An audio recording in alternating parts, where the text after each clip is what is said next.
Hello, Simone. I've got a question for you. Do you believe in love at first sight? I believe in lust at first sight. Well, around 52 to 66% of people in the US claim to have experienced love at first sight. However, this belief may be bolstered by a selective memory bias where individuals romanticize their initial encounters over time. Hmm.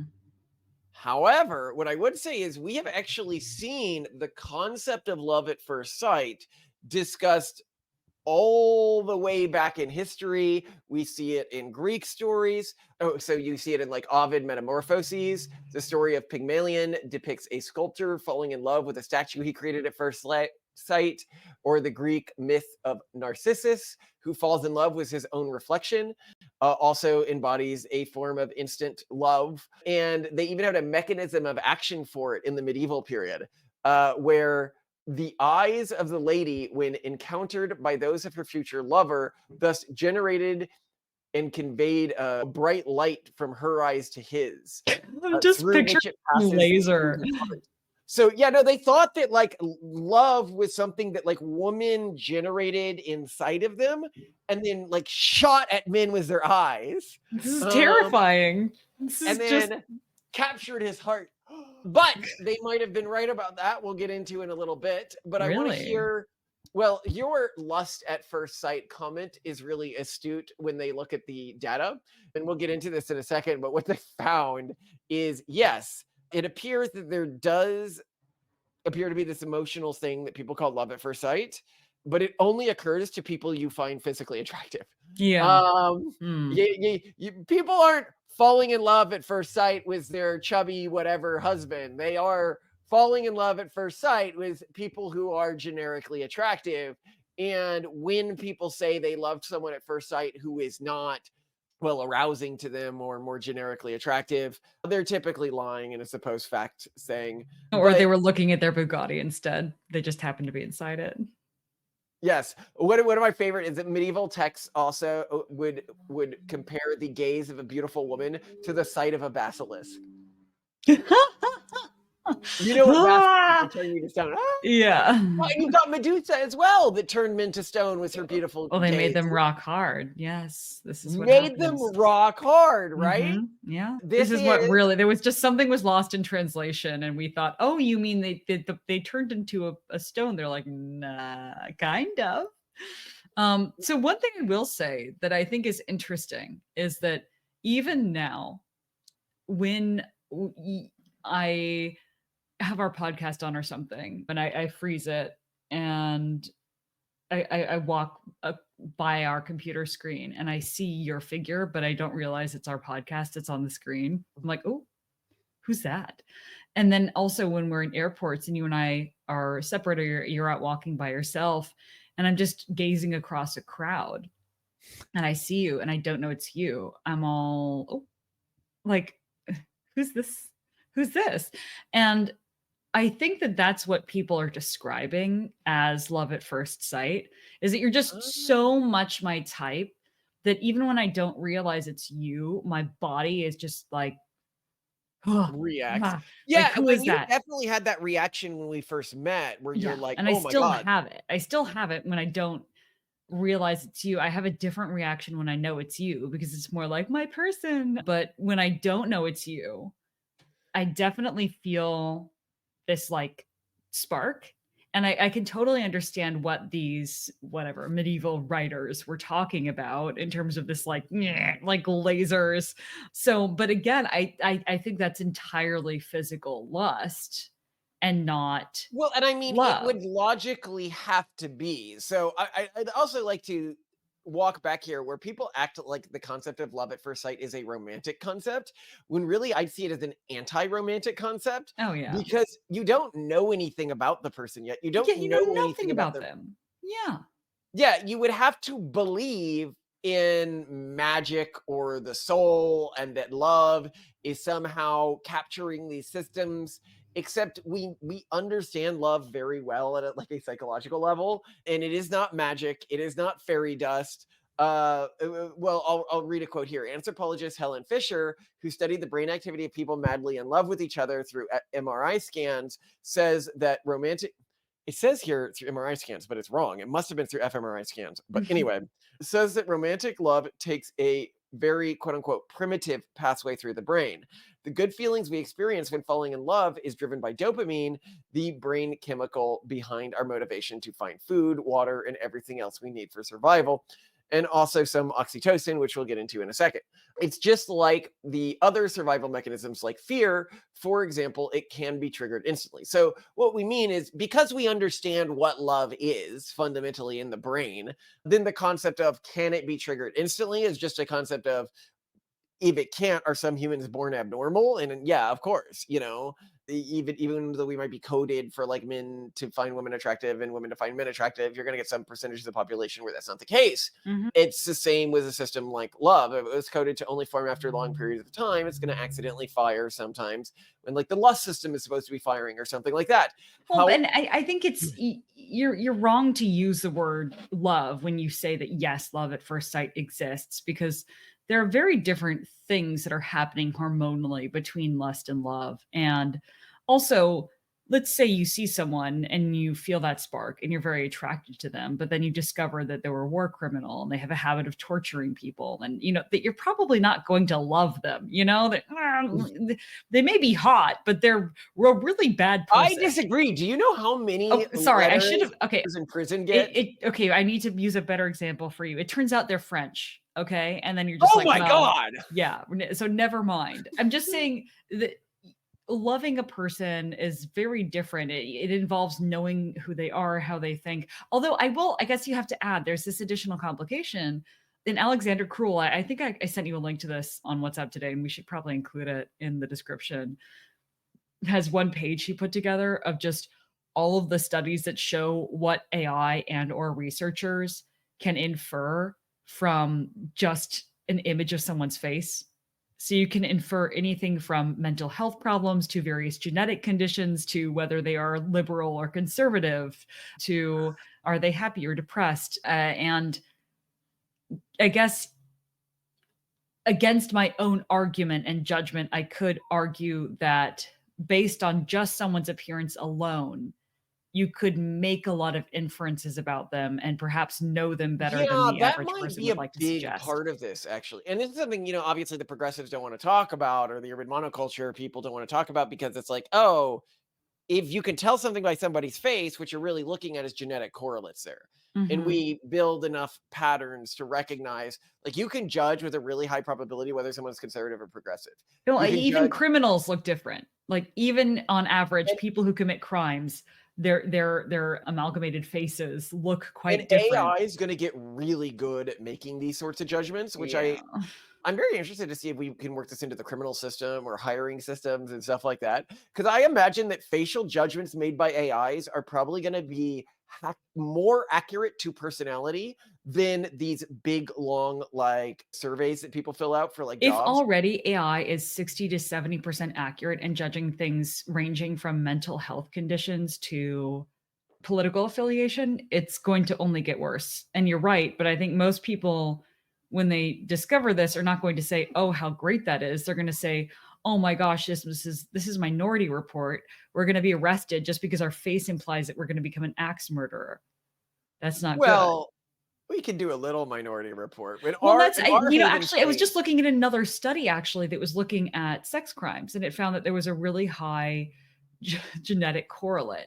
In other words, if your brother commits a sex crime, you are much more likely, like your odds of also committing one of those crimes is much higher. And the researchers who looked into this were arguing that this is a strong basis for perhaps engaging in preventative interventions related to siblings of people who are convicted of these crimes. Because if you do that preemptively, you could probably reduce yes, a lot and of it's harm in also something to keep society. in mind. I mean, for the blank slaters who are like, "Oh, keep the baby when you're graped," I'm not in favor of that. That is, Right. I think, not. And if somebody Abortion in did that, this, they yeah. have an attachment to the kid because they've raised the kid. But I'm just saying, like, there are externalities involved here for other people that you might not be thinking about Right, because because you're you're you're like, choosing to also pass on the behavioral traits of a criminal who committed a crime, creating that human who is innocent. And I mean, Yeah, complicated. Yeah, But not I will great. also say here before we go further into the science, to go over our theory of love, which we talk about in either the Pragmatist Guide to Relationships or the Pragmatist Guide to Sexuality, which would actually preclude love at first sight. So when I was looking at the concept of love, my general assumption is that love probably first evolved in mammals. And in the book, we go over a lot of evidence for this to keep us from competing with, killing, eating our offspring. It was something that we needed to be able to develop so that when we looked at an offspring where we're like, oh yes, bonded with this, I am going to. I And love then this thing, yeah. as we always say, evolution's a cheap programmer. So evolution will pick up an emotional state that was created within one scenario to use in a different scenario if it becomes highly useful. Love is very different from lust in that it is longer term. It leads to caring for the thing, not just wanting to pay more attention to it. And it leads to admiration and veneration for the thing. And all of these are very useful in the way you treat a spouse if we were beginning to develop as a monogamous species. Mm. As such, the love system needed to learn to trigger for spouses. Here's the problem: we don't have anything that is unique to a spouse in terms of our daily interactions. Like, is it the person you interact with the most? Is it the person you admire the most? Is it the person there's just not a really. So, okay, what collection of things did it begin to collect as this is a spouse, so I will generate love emotions for them? Mm. And it's a bit like, if I'm going to word it this way, the way we can determine what the love system is measuring is by looking at when the love system breaks. So, when do we experience love when we shouldn't be experiencing love? And it's a bit like with Indiana Jones. It's like, okay, this stone is triggered by weight. So, yes, it could be triggered by a golden idol, a spouse, but it could also be, triggered by a bag of sand. And if you get it Ah, wrong, then the ball starts rolling, right? So you got to say, yeah. okay, what is the actual mechanism of action here? And when Mm. I look at when I've experienced love other than interacting with a partner or child, it is when thinking about or meditating on really big, expansive concepts. Examples here would be the vastness of the universe and how small I am in relation to it, or the ways that various, like, really complicated sciences interact with each other, like the vastness of how, like, neurons actually work and the brain actually works and everything like that. Or when I think about my relation to something like a deity, that does a very good job of that. But specifically when I am thinking about incomprehensible aspects of the deity from my own perspective, it could be things that are designed to be incomprehensible, like the Trinity or a cone. By the way, a cone is one of those things in Buddhist philosophy where they're like, if a tree fell in the woods with Yeah, anyone there, Koan, right? Not yeah, and you're like, well, I mean, it created a reverberation. Whether anyone picked that up with their auditory, they slap you. They're like, that's not what it means. And it's like, well, I mean, then you're just like gaslighting me. Like, you're trying to show me that you are superior to me when really you asked a fairly simple question. Do you mean, did it create a vibration, or was there anyone there to hear the vibration that we interpret as sound? And because you are from a simple backwards culture, you don't think of it that way. You think of it as some intractable question which maintains this hierarchy. I am not a fan of cones. I think that they are a form of abuse, and within any other world, we would call them gaslighting. But anyway, I'm sorry, it's just a horror meant to systemically disempower people from asking questions or trusting their own judgment.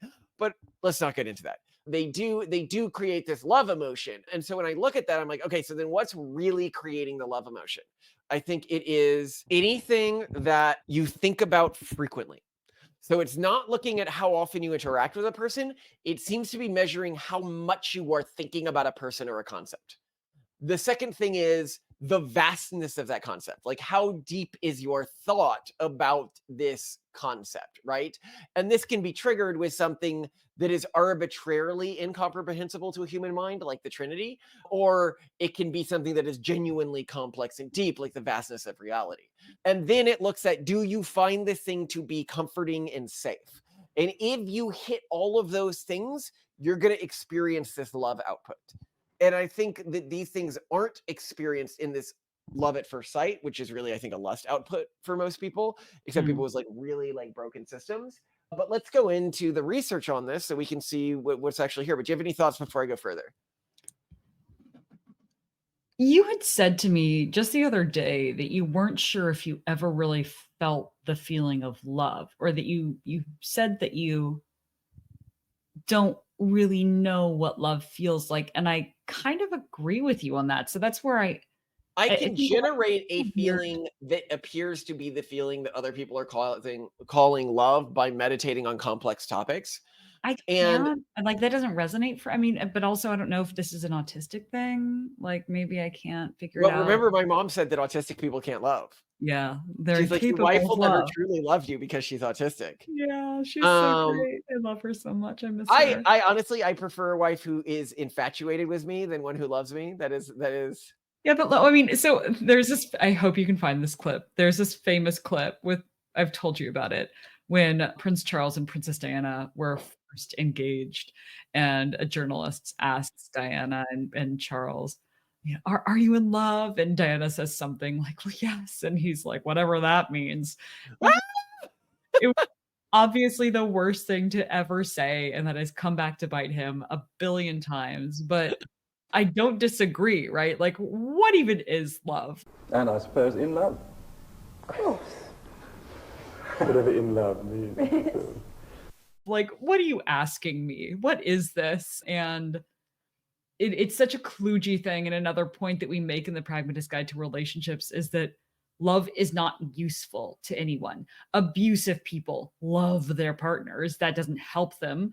Um, yeah. Creeps, stalkers, murderers often love their victims a lot, so much that they just want to eat their faces, just like love is not useful to the recipient. And I Yes. think there is a correlation to your point about evolution being a cheap programmer, and perhaps it hijacking the love of a parent that's very, hormonal for, the love of a child. And there are many correlates that are also then, I think, highly associated with lust. There's oxytocin, and there's dopamine, and there's serotonin, all these things kind of factor in. And there's like the hormonal elements of love and lust, which are all kind of, they're correlated, but they're not directly together. And then there's these more complex concepts that you describe, like when you're thinking about the complexity of the universe or God or cones. And then there's this whole, like, your mind gets just kind of fuzzed up and you're like, I don't know, love. So Well, I mean, I suspect that love is like, if we're describing it in like a neurochemical sense, yes. it's a combination of dopamine and oxytocin release that Mhm. forces a bond with another individual. And I say this because we know, remember I said I think that it originally evolved for our children. Mhm. Post childbirth, women, for example, are flooded with oxytocin. Huge surge. Yeah. But you also experience it. Women get a higher dose of oxytocin if they haven't slept with many men and they sleep with a man, Mhm. which Which is causes also a very a bonding. And this bonding. is Yeah. where we talk about, and the studies on this have all been like scraped from the internet. It's really weird because it used to be I could find it, and like I went Yeah. back and tried to Google it and I couldn't find it. But Yeah. women who have had sex with lots of partners release less oxytocin every time they have sex. And like that makes perfect sense because that would mean in an ancestral sense they were probably a slave, basically. And that if you were in a monogamous situation ancestrally, yeah, it would make sense to fall in love with the first person you're having sex with. So, of course the systems would function this way. But we see a lot of, okay, you're getting this oxytocin release, it causes you to bond to a person. Here's my question for you. You're like, I don't know if I've ever experienced love. Well, what's the emotion that bonds you to the kids? Like, they haven't, like, okay, little Indy there, right? She hasn't said anything, done anything, and yet you feel a fondness for her that is undeniable. I mean, I watch the way you set her on the table when you're working and everything like that and get so excited when she's being cute. What is that emotion that you're feeling? That is the love emotion. Hmm. I mean, I feel that feeling when I look at rain on glass, when it hits a window. I feel that feeling when I see autumn leaves shimmering in the sun. Like, is that it's not I don't think calling that love is accurate, right? No, okay, what you are describing here is, and I think that this is a component of love, is you are Mhm. describing a set of environmental stimuli that Correlates with a feeling of bliss and contentment. that How correlate with a feeling of bliss and contentment, which Yes. you feel when looking at infants that are yours. So Mhm. then my question to you is, do you ever feel that feeling of bliss and contentment when looking at, say, me? Yeah. So that's love. Especially when you oh my god, when you eat and I hear the sound of, like, you chewing or something, I just, like Other women are so like, my husband like smacks his food. And you're oh like, I love god. listening to him munch. Yes, it makes me so happy. Oh god, I'm so gay for you. Um, yeah, I don't know. So then is love, oh, this person or thing correlates with a feeling of contentment and bliss for me. Like that also just seems so shallow and Because most humans do not correlate with that for you. You don't look at most human bodies and get a feeling of blissfulness and content. You wouldn't feel that way if a stranger at a restaurant was eating and you overheard them. You'd probably be like, ew, gross. yeah, You but if other things like rain on glass or the pitter patter of rain on a roof, can trigger that. Like, how does love for a human? How would love for a human be special? You know, what do you mean? I mean, there what are I'm other saying. things. There are other elements in life that are non-organic that can also trigger in a So, human. yeah, so what you're saying is it activates the bliss and content system Mhm, and not the lust system. It's a mhm. completely different category of thing Hmm. that is Ah. elevating. And Oh. that's actually interesting that you are Uh-huh. looking at an attractive man and instead of feeling lust, you are feeling blissful contentment. Um, Well, I think you which is can clear that you were because meant to it feel for children. no, yeah, so that's true because we were talking about that "yoing" when I see you in an airport and I don't realize it's you, and then there's this separate, like, that I feel when I hear you eating food. I So, love the description of a yoing and a yeah, so I these know are the exactly what you're 2 talking about, the difference here. lust versus love. In Okay. terms of but let's go further. In the first few months of a relationship, your serotonin level drop, causing cortisol, the stress hormone, to flood your body. This is why your heart beats faster and your pupils dilate, and maybe you start feeling quote unquote butterflies in your stomach. Lower serotonin levels might also be why you are suddenly obsessed over the new person, unable to think about anything other than them. So it is a rise in cortisol and a drop in serotonin.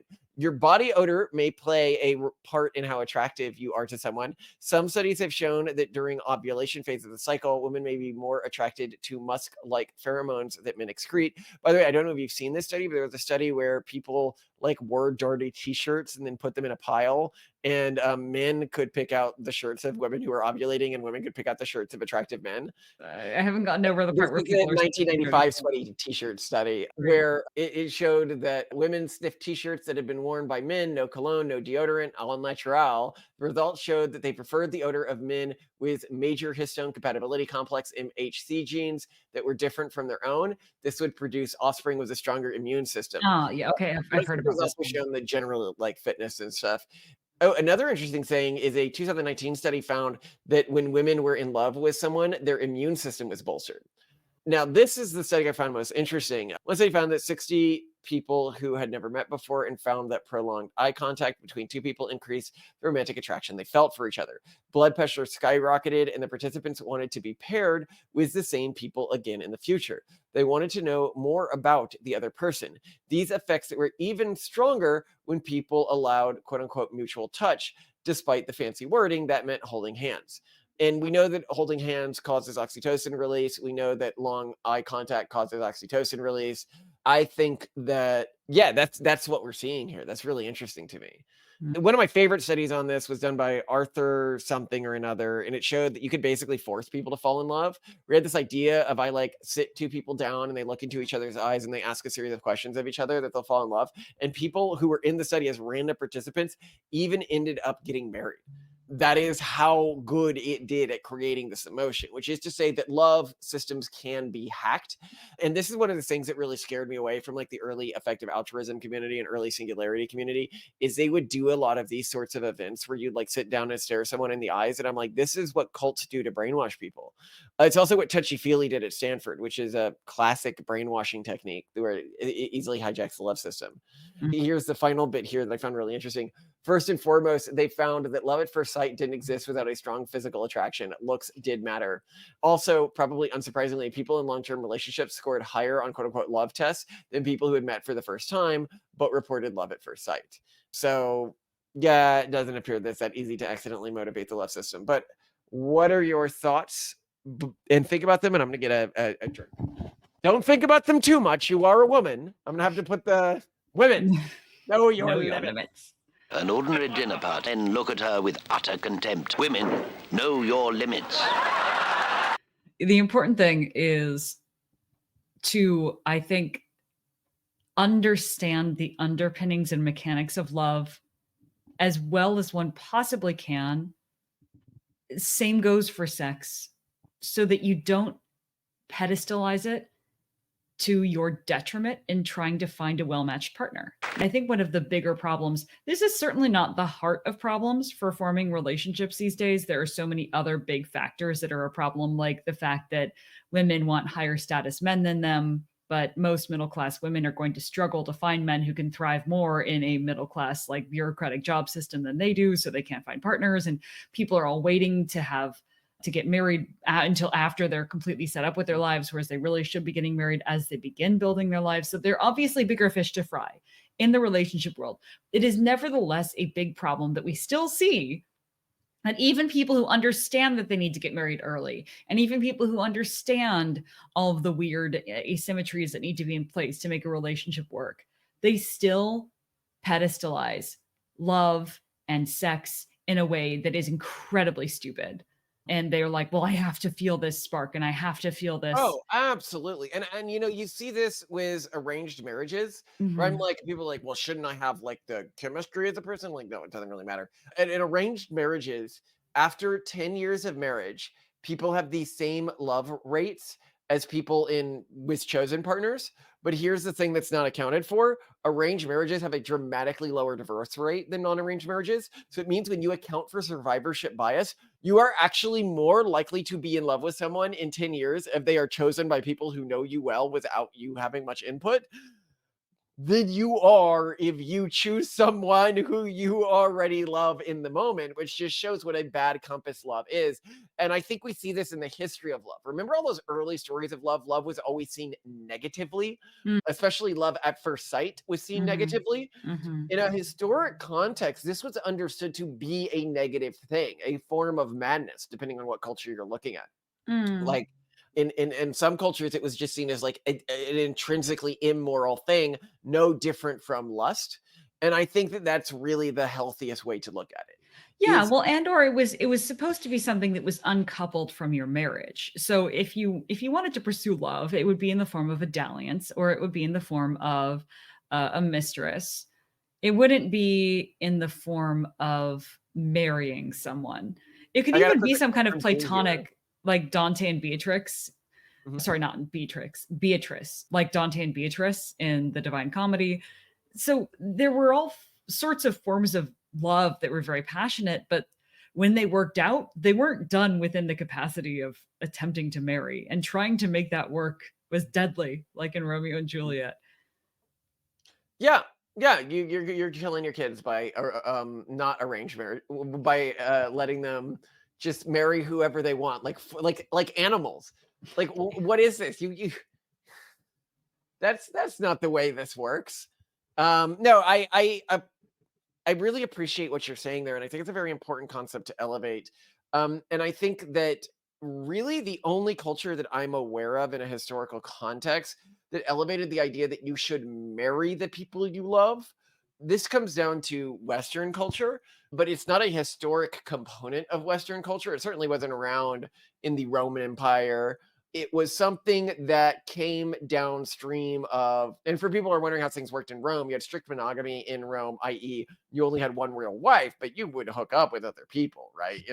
And here I could put the clip of Octavian reprimanding Marcus for sleeping with people who weren't his wife. Remember, colleague, you are talking to my wife. Your wife in name only. It's still mother that performs the wifely function, is it not? While Octavia does the same for my good friend Agrippa. That's very convenient for all involved. Do you deny it? So what? What if it is true, huh? What are you going to do about it? I shall have this sad story told in the forum. I will have it posted in every city in Italy. And you know the people are not so liberal with their wives as you are. They will say you wear cuckold's horns. They will say your wife betrayed you with a low-born pleb on my staff. You will be a figure of fun. The proles will laugh at you in the street. Your soldiers will mock you behind your back. But it came through the courtly love culture that was largely created by, so for people who don't know, like they hear courtly love and they think courtesans were writing these books. Courtesans were not writing the books. You're using the wrong word. Courtiers, maybe you're looking? Courtiers, whatever. Courtiers. People in the royal court. It wasn't written by people in the royal court. They were predominantly written by monks, or as we might call them today, nerdy incels. They were writing their version of sexual fantasy comic books, and there began to become a culture of this. And this is what was being made fun of in stuff like Don Quixote, right? They were like, these people are ridiculous idiots. Like this isn't the way any of this would ever actually play out. They're living these fantasy lives in order to, well, fulfill their own fantasies. That's the way this stuff works. And as a result of that, it goes on, it goes on, it goes on. Still, these incel monks are writing this, but they end up creating some genuinely amazing literature eventually. Think of it a bit like fan fiction communities. Yeah, I mean, fan fiction is like raunchy and smutty, but eventually some of it's really good. There's some good fan fiction out there that I say is better than some of the best books I've read. Yeah.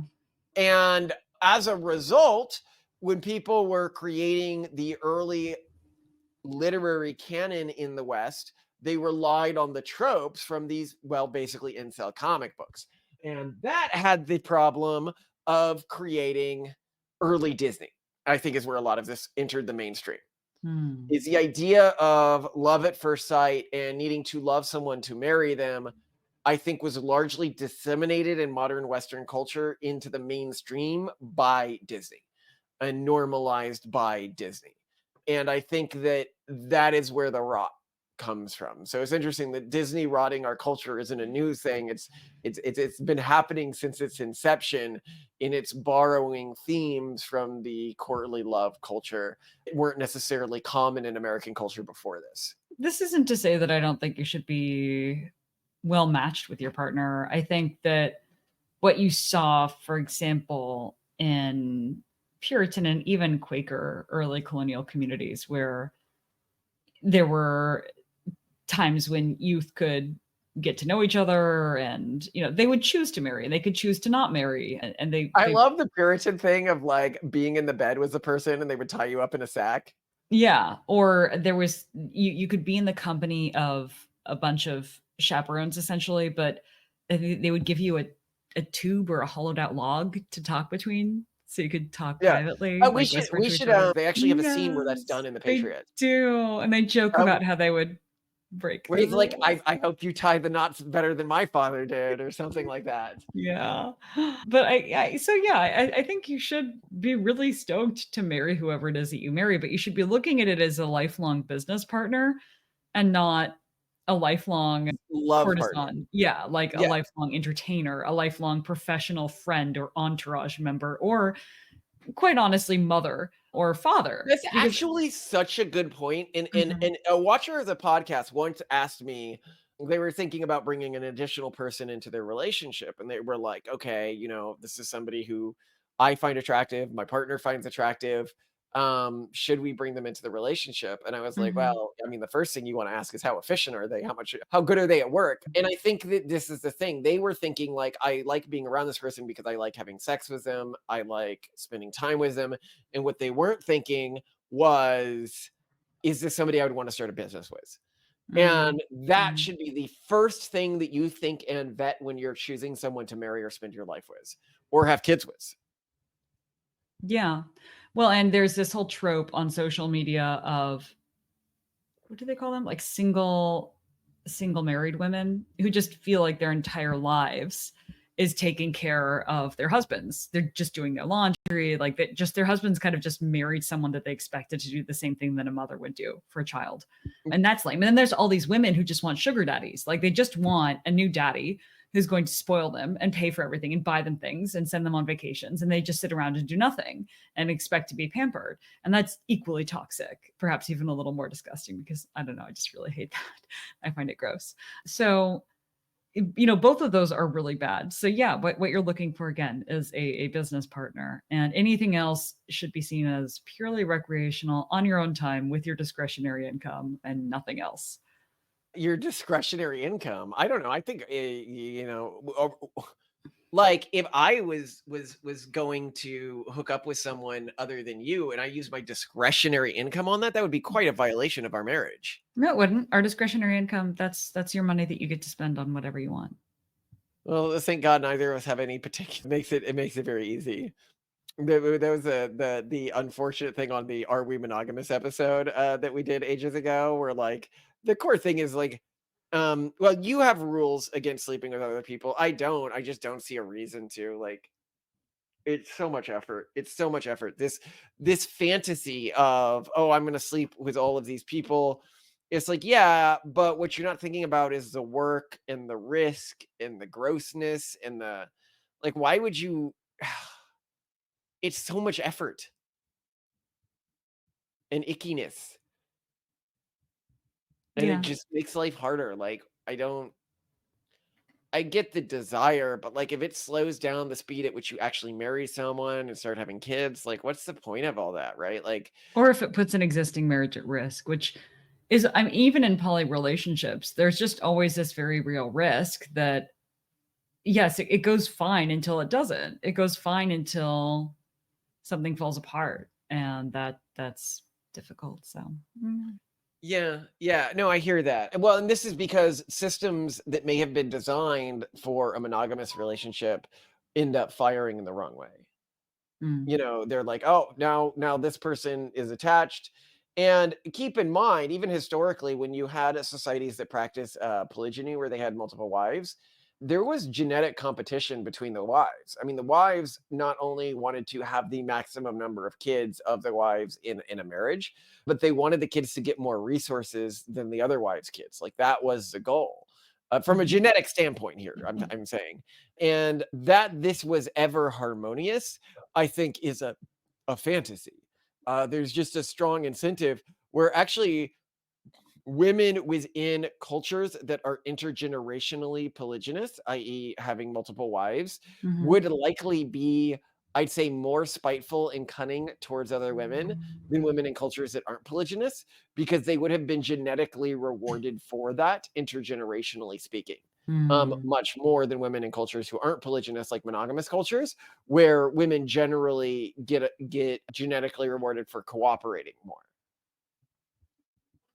yeah. An interesting point I hadn't considered before. I'd love to look at the data on that to see if there's data supporting that hypothesis. Yeah, I That wonder if women there's from anything. societies, like in Muslim societies, are women more backstabby than in to other women, I mean, than in, like Christian societies? Like, is that a thing? I don't know.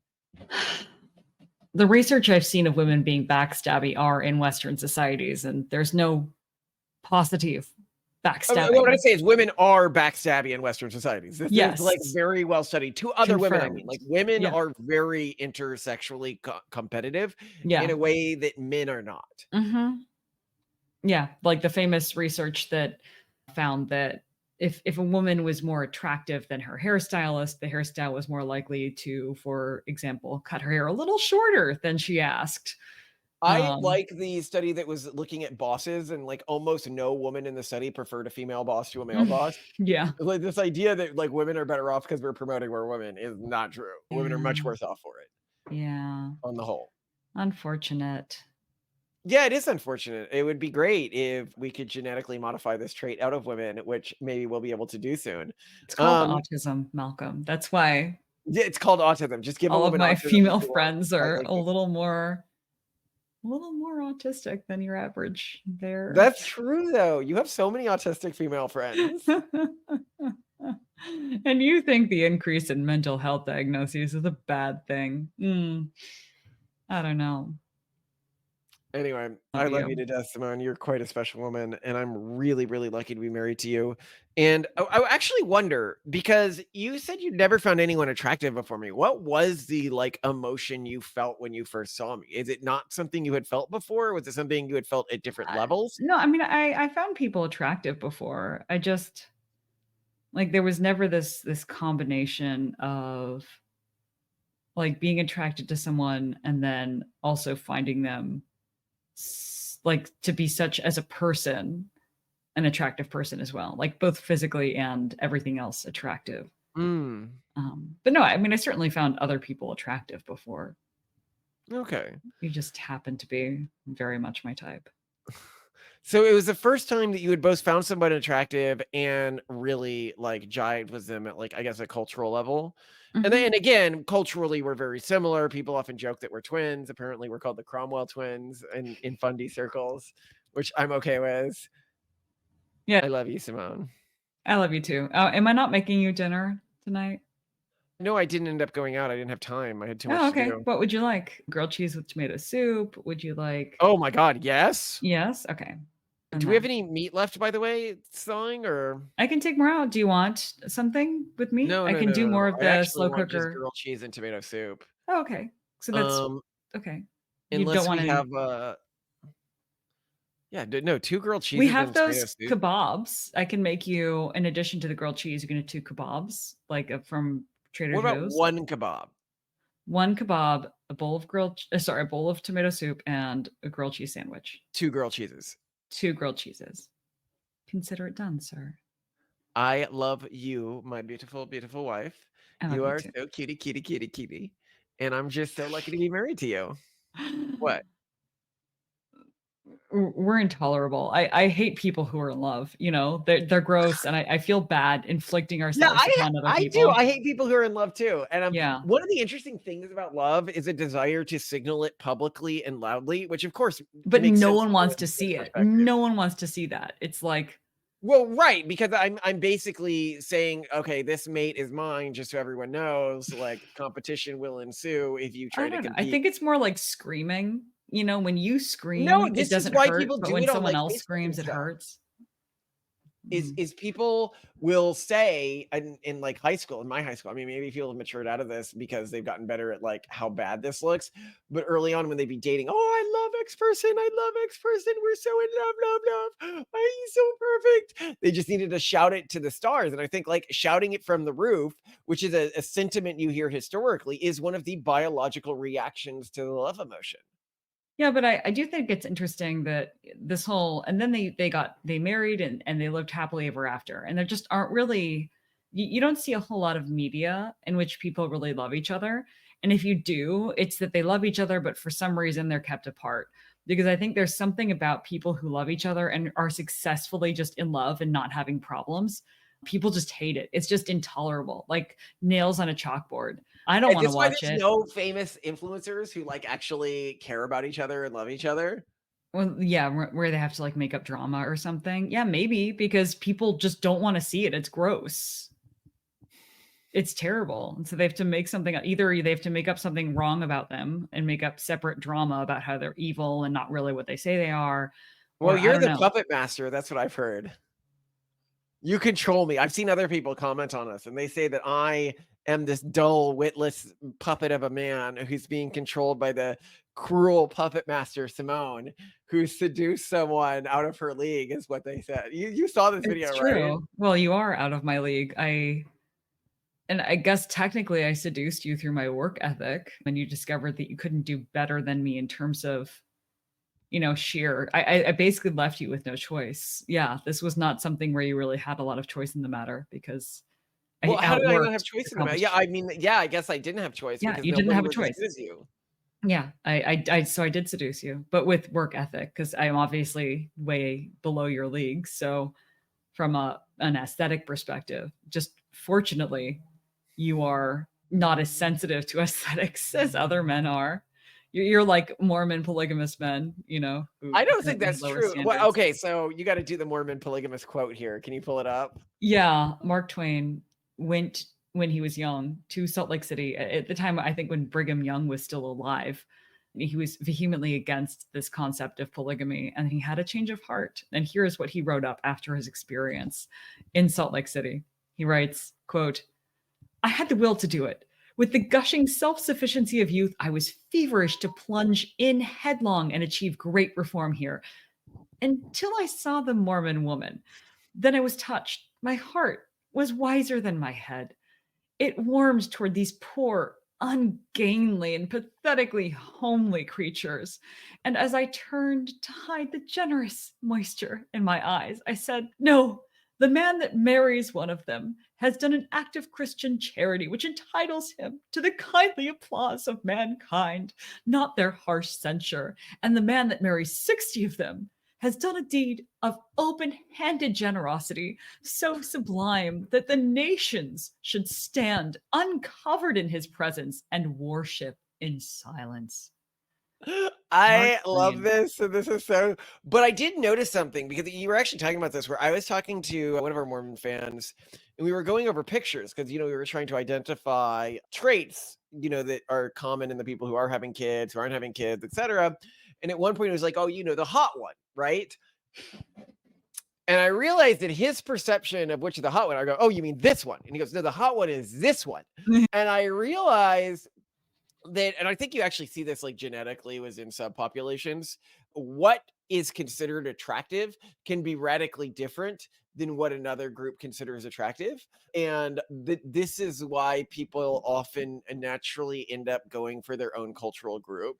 So for like somebody like Simone and I, people are like, you guys look like twins or siblings or something like that. It's like, yeah, she's part of my ethnocultural group. Like, of course, I would have found her more attractive than competing people, especially at the arbitrage level, i.e., the degree to which I value her type of attractiveness is much higher than, for example, a random Mormon man would have valued her iteration of attractiveness. But the degree to which I would value, the average Mormon woman would be much lower than the degree to which a Mormon man would value a Mormon woman. And I think between cultures, sometimes this differentiates a bit more. Like I notice that I think what I find attractive overlaps with, maybe surprisingly to the audience, what Catholics find attractive. Like I find often whatever the Irish are selecting for in girls very attractive. When I was younger, I loved Irish girls. So maybe, or yeah, this is another thing where I notice where different communities have different things that they find attractive. And I don't know if I can like build a whole video on this, but it's something I mentioned in an episode that hasn't gone live yet. So, for example, with me, the women who I pursued and disproportionately had relationships with, when contrasted with their percent of the population, heavily Jewish, first of all. I'd say a good 40% of the women I've ever dated have been Jewish in ancestry, at least. Outside of that, Irish, I found Irish women disproportionately attractive. Outside of that, like freckles and stuff like that, like that's my thing. But again, our kids, we've got like redhead and freckles, so clearly like we're still in this tradition. So my ancestors must have felt that way too, and your ancestors must have felt that way too. The one category that I've always found surprising is the group that disproportionately pursued me the most was Romani women or Gypsy women, like really people of that descent group appear to find whatever I'm bringing to the table like disproportionately attractive. And I remember Simone was like, well, there's almost none of them. And I'm like, and that's why it's weird that I have hooked up with so many of them. I don't know what it is. It might be a cultural thing or it could be a genetic thing. I really don't know within these different groups that leads to these cultural pairings. Any thoughts? No. I mean, I just think they're probably more likely to be broadly, genetically close-ish to you. I mean, there's a lot of travelers in the UK, tons and tons, and you were super UK. So I don't know. Yeah, but I just don't feel find Scottish women attractive. modern Scottish women, but Yeah, modern Scottish women look like dysgenic selection went but crazy. keep in mind, like a lot of the most, you could argue, like fit, adventurous, entrepreneurial, capable of getting out of really dire situations, ancestors moved to the United States, so they're here, and Yeah. you wouldn't necessarily Well, and realize it. that's also true. So you are partially Scottish descent as well. So yeah, I guess I do like Scottish women, just the ones who immigrated. And it's the The same with ones who Irish got women. I out, like the yeah. ones who immigrated, immigrated, i.e., left. I don't know. I don't remember walking around Ireland and thinking people were uniquely attractive. It was more. I lived for a long time in Massachusetts, and maybe that disproportionately colored how many Irish girls I was encountering. For people who don't know, that's where the large Irish population settled. Hmm. Well, I've got to go make dinner because I have that campaign tonight, and I want to make dinner and shower the kids. So you have it fairly easy tonight after I leave. Love you. Get her done. I love you too. And I'll start your sandwiches, your Sammys. Love you, Malcolm. She makes the best grilled cheeses. To anyone who's like, Malcolm, your voice has been shot in terms of recent episodes. Are you like horribly sick or something? No. This past week, Simone and I were on vacation. So everything you saw this past week was like really pre-recorded. And I was just adding those bits in final editing because we were at Hereticon where we were giving a speech, which is such a cool experience. But every night there, they would have these parties up until like 2 or 3 a.m. And, two things about me. One, I am not the type of person who knows how to party or go to parties or nightclubs or whatever. But I'm also not the type of person who would ever turn down an opportunity to network if it could be used to help the larger cause that we're working on. And the people at these events were so high value, I couldn't turn it down. So I just had to stay up, like yelling to talk to people at nightclubs at like 1 or 2 a.m. And I do not know how the rest of the world handles this. But fortunately, we were able to make it back in time to take our kids out trick-or-treating. And here is the video of my, very obviously, what's the appropriate word here? Neurally diverse children sorting their trick-or-treat candy. I love these kids so much. Was one of them wanting to watch us eat his candy or try parts of it, but him not wanting to eat it himself. It is so sweet. Do you want to try it? Here, do you want me to open it for you? Yes, well, it's a kind of fun. Try it. Can you help me open these? I want a flat one. I want a flat one. Okay, well, I'll see if I can find it. I think I know where that is. It's chocolate. Here, do you want to eat it? It's very yummy. What? If all you try it. I'll try it, but if I try it, you have to promise to eat the rest, okay? I can't. Here. I don't want to. This whole thing has been, here, Daddy, try it. I tried to buy it, and now he won't eat it. And then I tried this, and now he won't eat it. Toasty, eat your candy. No. Eat your candy. I can't. Eat your candy. I don't want to.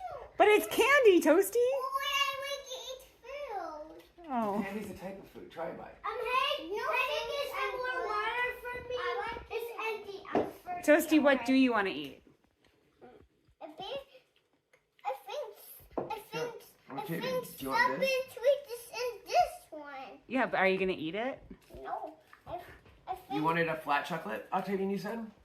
I think you might want to pick that bar. Help me open this. But Toasty, you don't even want to eat it. I think you'll like this, Octavian.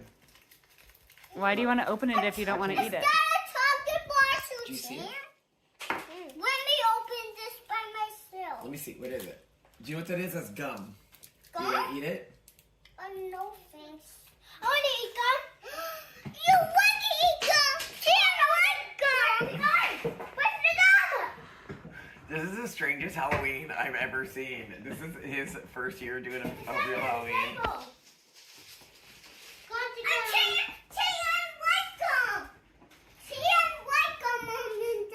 Look, what do you like, Toasty? I like stuffing though. Okay, do you like Laffy Taffy? Let me open it. Okay, here, do you want me to open it for you? Yes. So I got this one. And what's this stuff?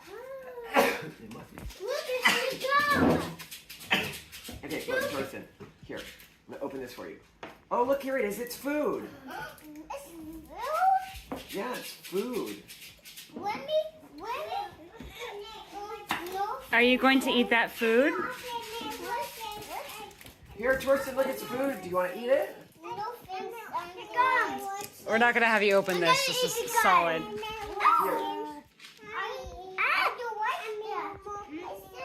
Toasty. You better eat your Halloween candy. You better eat it till you're sick. Torsten, Daddy will take a bite to test it to make sure it's safe. I won't. Eat it. Do you want me to test it? Can't eat it. Well, gum is for chewing. It's such yummy food. No.